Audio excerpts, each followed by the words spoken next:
तो जैसा कि हमने पिछले एपिसोड में देखा था कि Luo Fang nine nether world के अंदर एंटर कर जाता है और उसके पीछे वहां के सारे ही सोल्जर्स लग जाते हैं। वहीं पे लुओ फैंग का डीमन क्लोन वो सक्सेसफुली वर्ल्ड ट्री के कुछ लीव्स और साथ में कुछ रूट्स को हासिल कर लेता है, जिसका इस्तेमाल करके लुओ फैंग अपने थर्ड क्लोन को बना सकता था। वहीं पे डीमन क्लोन स्पेस जंप करके बहुत ही तेजी से लुओ फैंग के करीब जाने लगता है और वहीं पे नाइन नेदर वर्ल्ड के 3 मिलियन सोल्जर और साथ में उनका लॉर्ड और 9 जनरल लुओ फैंग के तलाश में लग जाते हैं। मेरे प्यारे से दोस्तों, अब बिना देर के इस नॉवल वीडियो को स्टार्ट करते हैं। इस नॉवल वीडियो की स्टार्टिंग में लुओ फैंग सबसे पहले अपने करीबी पोर्टल की ओर बढ़ने लगता है, जो कि यहाँ पर रैलम से इस लोअर रैलम को जोड़ा है, जिसका इस्तेमाल करके लुओ फैंग इस नेदर वर्ल्ड के अंदर आ गया था।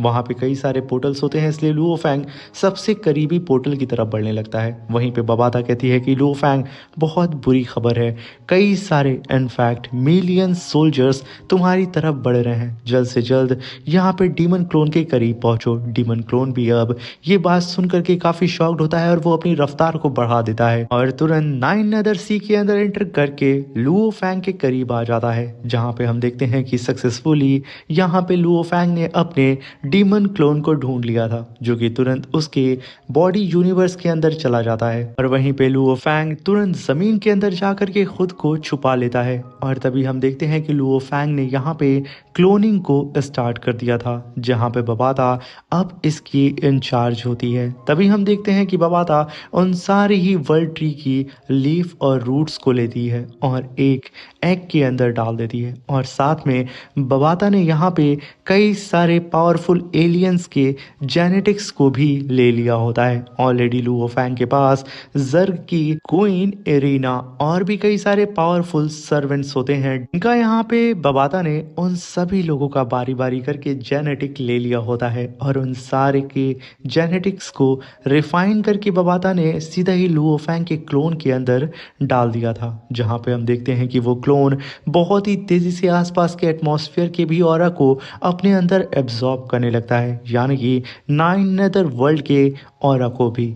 मगर तभी यहाँ पे लुओ फैंग का भांडा फूट जाता है। लुओ फैंग को उन 9 जनरल्स ने ढूंढ लिया था और वो सब के सब लुओ फैंग के ऊपर टूट पड़ते हैं। चारों ही तरफ शोर होने लगता है कि हमने एलियन को ढूंढ लिया है। तभी हम देखते हैं कि उनमें का एक कमांडर सीधे ही लुओ फैंग के चेस्ट के अंदर अपनी स्वॉर्ड को घुसेड़ के उसे सीधा ही दीवार के अंदर धंसा देता है। मगर यहाँ पे लुओ फैंग ने अपनी बॉडी को स्विच कर लिया था डीमन क्लोन से, जिसकी वजह से यहाँ पे लुओ फैंग सिर्फ अभी नाटक कर रहा होता है। मगर यहाँ पे वो सारे ही सोल्जर लुओ फैंग को सही सलामत देख करके 3 मिलियन सोल्जर अपनी पावर को फ्यूज करके काफी पावरफुल अटैक लुओ फैंग के ऊपर कर देते हैं। मगर फिर भी लुओ फैंग उनकी अटैक से बच जाता है, यहाँ तक कि उन लोगों का लॉर्ड भी काफी पावरफुल अटैक लुओ फैंग के ऊपर कर देता है, मगर फिर भी लुओ फैंग उसके अटैक से बच जाता है। मगर तभी वहां पे एंट्री होती है नाइन नेदर वर्ल्ड के सुप्रीम की, जो कि आते के साथ लुओ फैंग को एक ही जगह पे फ्रीज कर देता है, इसकी वजह से लुओ फैंग की हालत वहां पे खराब होने लगती है।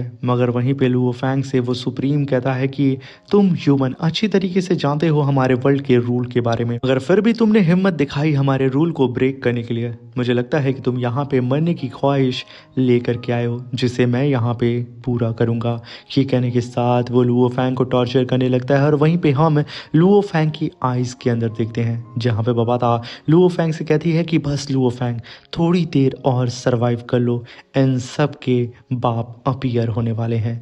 वहीं पे हम लुओ फैंग के बॉडी यूनिवर्स का सीन देखते हैं, जहाँ पे वो एग अब यहाँ पे 99% विकसित हो चुका था। वो अपने ऑरा को जैसे ही रिलीज करता है, बबाता उसकी असिस्टेंट इरीना उन सब की हालत खराब हो जाती है और वहीं पे लुओ फैंग की भी हालत खराब होती है। मगर इन नेदर वर्ल्ड के कल्टीवेटर्स को नहीं पता था कि आखिर अब उन लोगों के साथ क्या होने वाला है। और तभी हम लुओ फैंग के थर्ड क्लोन को देखते हैं, जिसके अंदर हमें जर्क, डीमन रेस के कल्टीवेटर और मॉन्स्टर रेस के कल्टीवेटर और कई सारे पावरफुल कल्टीवेटर्स के जेनेटिक नजर आ रहे होते हैं। यहाँ पे तो रोबाता ने एक नई पावरफुल रेस बना दी होती है जिसका मुकाबला यहाँ पे इस नेदरवर्ल्ड के 3 मिलियन सोल्जर और उनके सारे ही लॉर्ड नहीं कर सकते थे। और यहाँ पे इस बात से तो वो सब के सब एकदम अनजान होते हैं कि आखिर अब उन लोगों के साथ यहाँ पे क्या होने वाला है।